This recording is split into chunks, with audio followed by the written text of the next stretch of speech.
This is Kevin Trudeau in the studio, and I'm very, very excited to put together this series of tapes on leadership.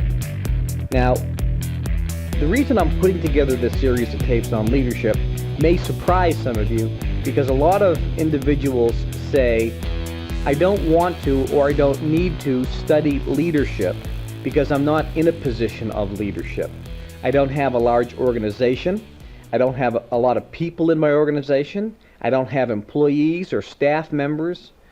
I don't have a large number of individuals in which I have to lead.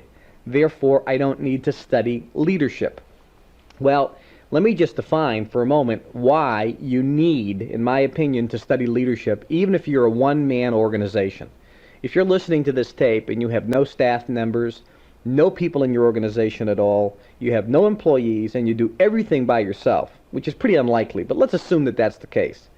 Why would you need to study leadership?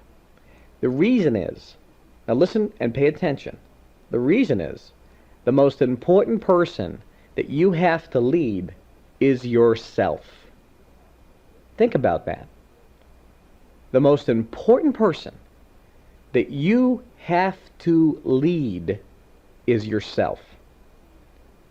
There's a secret, in my opinion, to all success, and that's personal responsibility.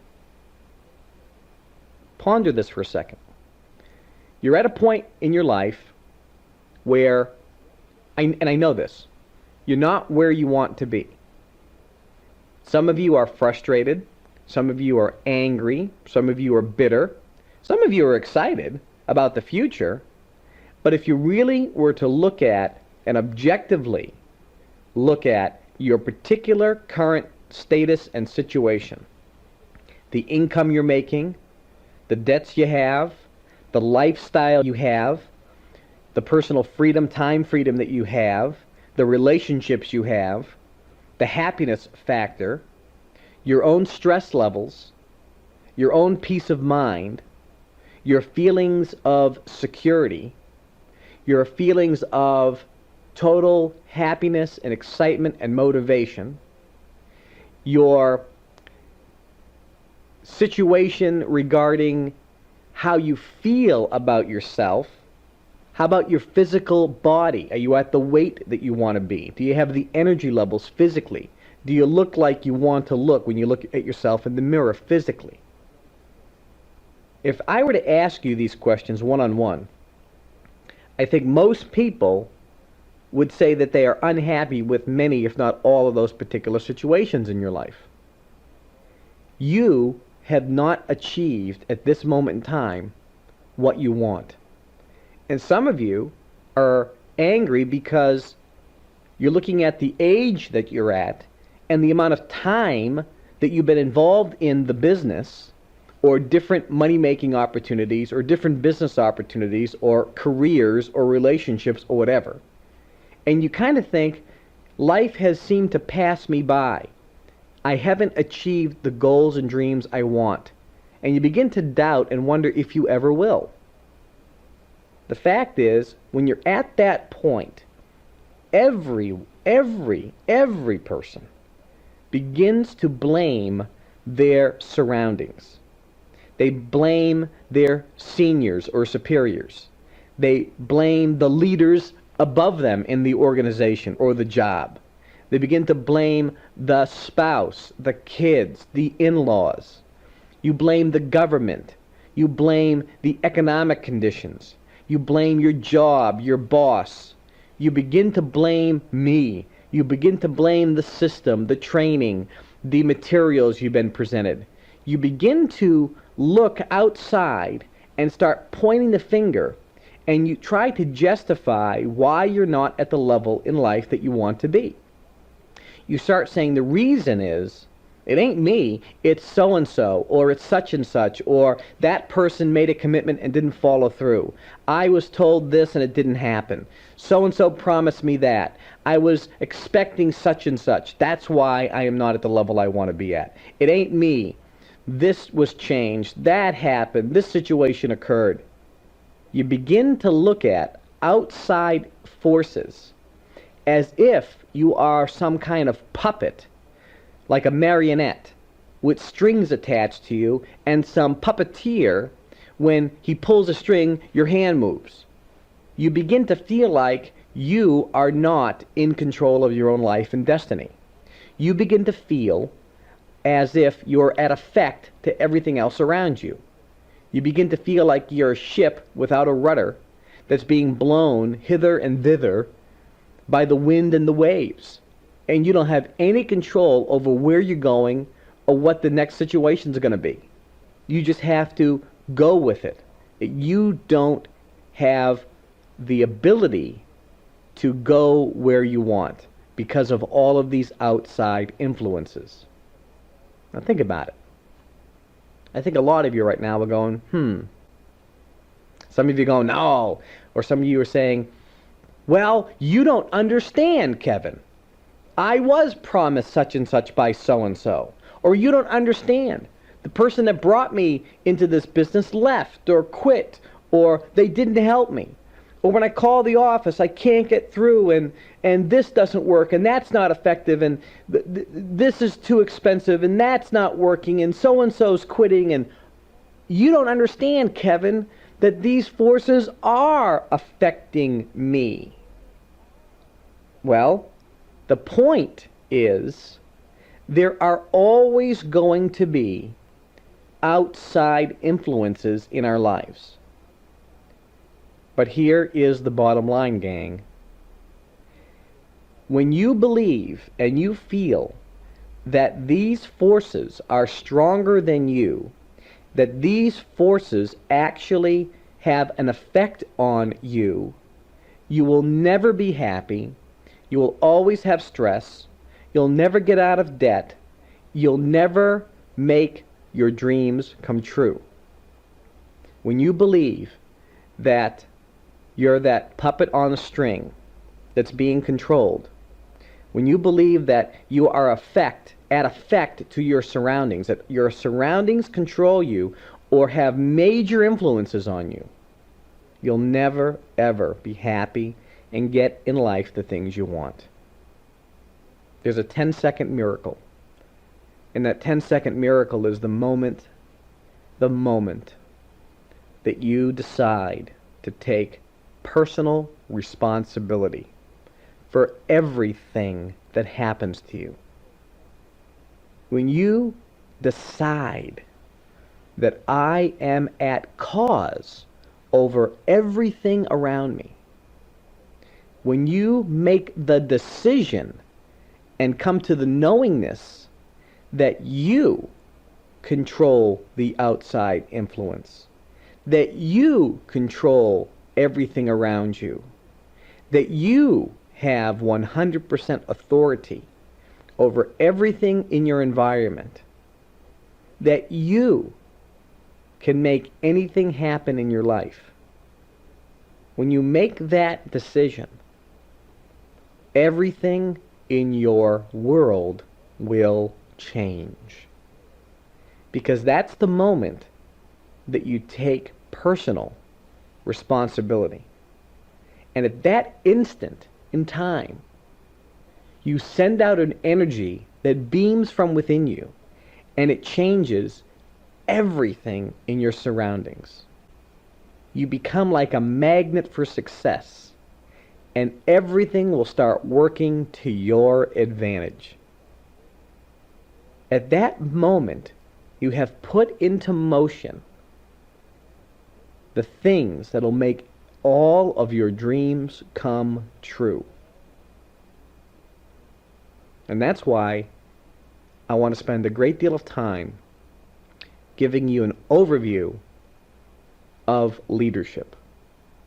Because personal responsibility starts with being a leader to yourself. You have to lead yourself first.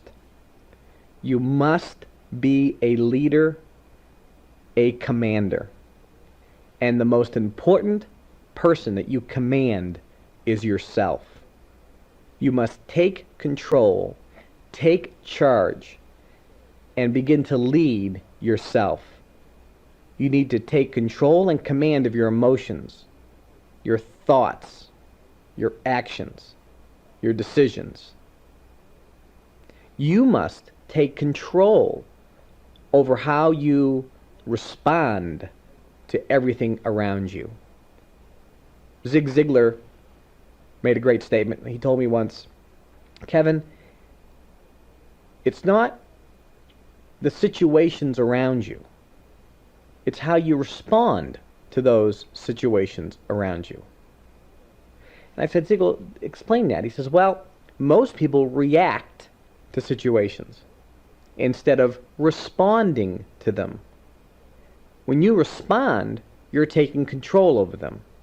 When you react, you're in a defensive posture, and they are taking control over you. Do you understand that? That's why leadership starts with you first. On this series, I'm going to give you an overview on leadership. I'm not going to get into every minute detail. I'm going to start you on the process and give you some very specific steps. And I've chosen a person to be the main example, General George S. Patton Jr. The reason I've chosen General Patton is, many of you know, I'm kind of a military historian. I love reading biographies, and I've studied great commanders in the military throughout history. War has always been an outstanding example where leadership can be quantified in success or failure. There's no middle ground. We're using George S. Patton Jr. because he has been one of the, if not the, most prolific, successful American leaders in history. As a matter of fact, he has been one of the greatest military leaders in history, period, in any army, in any country. And he has written down himself, not my analysis, his own words, what he believes leadership consists of. And we're going to go through these one by one. And I believe that if you listen and hear what I'm saying, and you apply these principles today, not tomorrow, not next week, not next month, today, you're going to make a dramatic shift in your success potential. Today, you're going to be happier. Today, you're going to start taking personal responsibility for everything in your life. And today, you're going to start moving forward toward victory. Well, what is leadership? How do we define it? Patton said it best: a commander will command. Now think about that. A commander will command. The first thing you have to understand is you are the commander. You are the general for your life. You are in control. You can cause anything to happen in your life. You have been given that command. Now, it's a deceptively simple phrase, but Patton says command, not manage. And he spoke about commanding and taking charge often. See, what does a commander do? He commands. When I was with General Norman Schwarzkopf, he told me that when he was put in charge in the Pentagon of a particular area, his first day on the job, his senior officer came in and said, I'm going to Europe. I'll be gone about a month and a half. And Schwarzkopf said, well, wait a minute. What do I do? What do I do? What do I do? I don't know anything about all these areas. This is my first day, my first day here. What do I do? And the general told Schwarzkopf, take charge. That's what you do. You take charge. In other words, you are in command. See, Patton said a commander will command. Will. He has no choice. That's what he does. You see, if you don't do it, You're not a commander. You're not in charge. You're now at effect. And knowing that you are the leader of your life, knowing that you can cause everything to happen, is where it starts. And some of you don't yet grasp that you, in fact, do have responsibility for everything that happens in your life. You blame others. Well, let me say it again. Anything and everything that happens to you, you have caused. Everything and anything that happens to you, you has made that occur. You caused it to happen. It's your responsibility. You know, when I was away in prison for 2 years, I met a lot of people. And the sad thing is, very few of them took responsibility for their actions. One of the reasons why my life radically changed is because I learned a great lesson. And that lesson is, I was one of the only people that took full responsibility for my actions. I said, I did wrong. I am responsible for the situation that I'm in. And if I caused myself to be here, I have the ability to cause myself to be anywhere I choose, good or bad. I have the power. You have to know that you have the power. What are the qualities of a great general? If you believe that you're a commander, if you know that you have to and have no choice, you must take command, you must take responsibility for yourself, you must lead yourself first. What are the qualities? Well, let's go back to Patton. Patton says, number 1, tactically aggressive. That's the first quality. Tactically aggressive. He loves a fight. Well, see, most of you are wimps and whimper and whine and complain. Let me tell you something. A real man loves the sting of battle. A winner loves a fight. A winner loves a challenge. A winner knows that they will win. They are tactically aggressive. And there's a key word, tactically. That means they are aggressive not to the point of being foolhardy, but they love a fight. It gets the adrenaline going. And many are right now have been beaten and are down and get depressed and lose enthusiasm and lose your excitement and love of a good battle. And life is a battleground. You have to get out there and fight some battles. That's what happens. It isn't smooth sailing until you die. You know, that's fantasy land. This is the real world. This ain't some made-up Hollywood movie. This isn't some theory. It's a lot of BS. I'm talking about this is real life. And if you want to be a great general, you need to be aggressive and you need to have that love of a fight. When it happens, don't get depressed. Get excited. When something gets thrown at you, get fired up about it. Because it's going to give you an opportunity to show that you are at cause, which makes the whole momentum cycle happen. Number 2, strength of character. How do you define character? Cavett Roberts said it best. Character is the ability to follow through on a decision long after the excitement and emotion of the moment has passed. See, a great general has strength of character. When they make the decision, they understand that there will be ups and downs. There will be defeats, disappointments, challenges, but that's okay because they have strength of character. They follow through on decisions long after the excitement and emotion of the moment has passed. Ask yourself, if you go back in time, have you exhibited strength of character? Well, let's go back and ask the simple question. Are you at the point in life that you want to be at? Are you happy? Are you financially free? Are you rich? Are you financially independent? Do you have the things in life you want? Do you have the goals and dreams that you're after in your possession? No. No, you don't.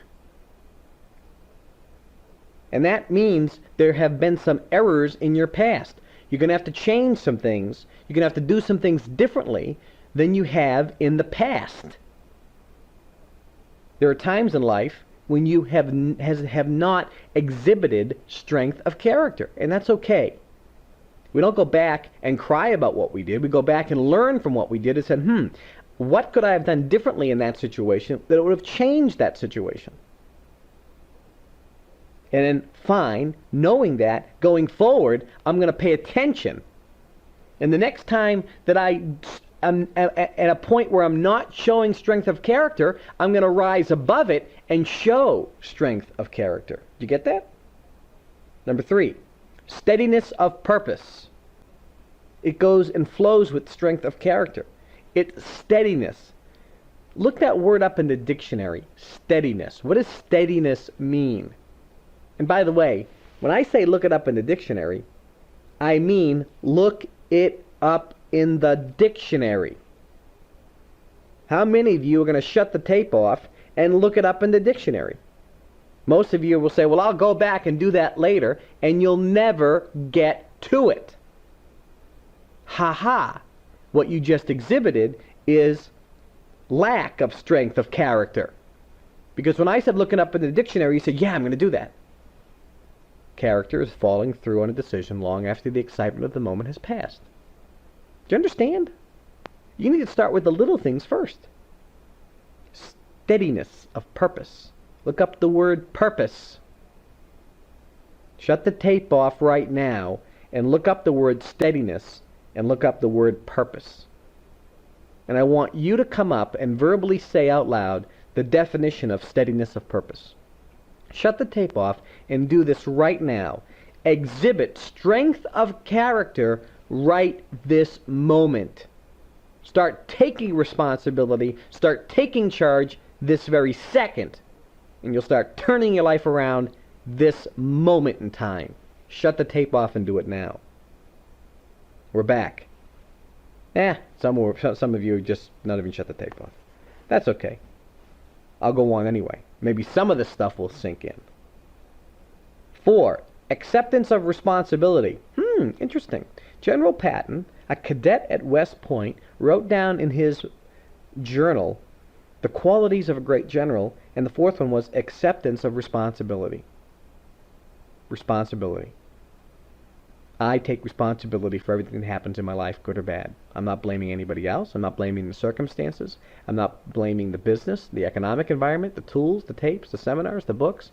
I'm not blaming the people that brought me into the business. I'm not blaming the teachers. I'm not blaming leaders that I follow. I'm not blaming the products, the marketing strategies, the techniques. I'm not blaming anything for my success or failure. I am taking responsibility. Number 5, energy. Energy. Energy can be defined many, many ways. Motivation, physical energy, strength. Patton talks a lot about physical activity, and he talks a lot about exercise, where his commanders must physically exercise their bodies, because he knows that by having personal power, if you feel good in your body, if your body feels dynamic and full of health and life and vitality, you're going to be better off. But he reverses it. He actually talks about later on that the body should never dictate the mind. The mind controls the body. So energy starts with a thinking process first. But you need to have physical energy, which means you should be eating right, which means you should be taking food supplements, vitamins, minerals, and so forth, and we have great ones in our product line. You should be physically exercising, and I don't care if it's going for a walk, move your body. Get some energy. Get a massage. Do something with your body so you can increase your energy and vitality. One of the things that I've done recently that has dramatically increased my physical energy is I stop eating after 6 p.m. I have a nice breakfast. I have a nice lunch. Sometimes I eat at 3 or 4 in the afternoon too, a little snack.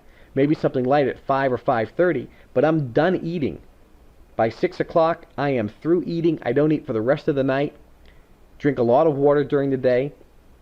I drink some coffee, but nothing else, no sodas. I drink water, some coffee. And in the next cup, I have full. I am full of energy. I'm waking up before my alarm clock goes off, and I feel physically great. And it's had a very powerful effect on me. And number 6, good health, which goes along with energy. A good commander will have good health. Those are the qualities of a good leader. The next axiom that Patton uses: always lead from the front. Now let me read Patton's words. Young lieutenants have to realize that your platoon is like a piece of spaghetti. You can't push it. You've got to get out in front and pull it. You see, a leader leads from the front, not from behind.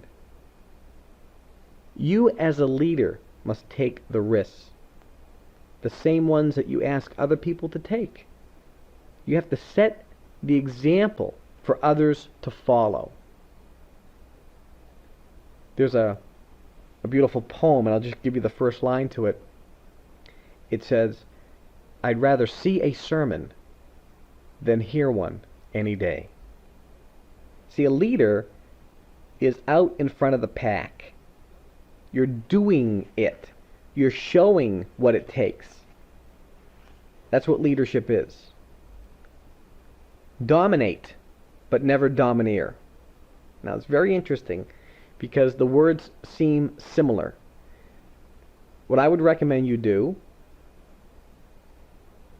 as a matter of fact, I'm not going to recommend. I'm going to tell you to do it. I'm going to tell you to do it. Shut the tape off, get a dictionary, and look up the word dominate. Then look up the word domineer. So these two words, you must have a clear definition. Read the definitions, then repeat out loud, dominate means blank, and then say domineer means blank. And then come back to the tape. Okay, Patton's commands here was dominate but never domineer.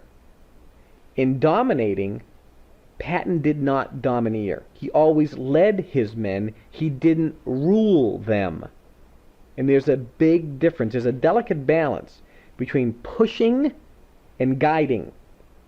A genuine leader leads. He mentors. He guides. He sets examples. He mediates.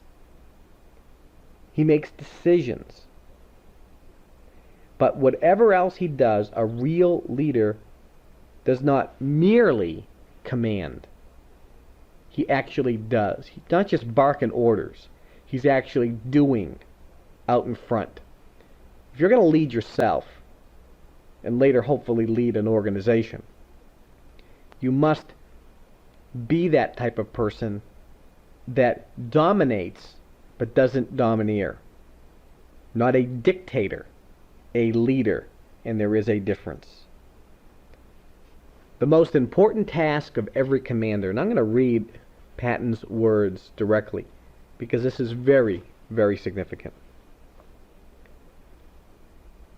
It doesn't make any difference what the rank is for promotion.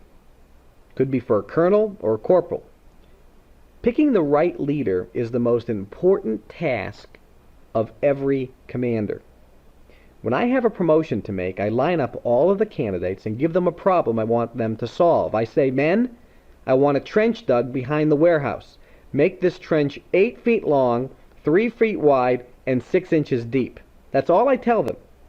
I use some warehouse that has a window or a large knothole in it.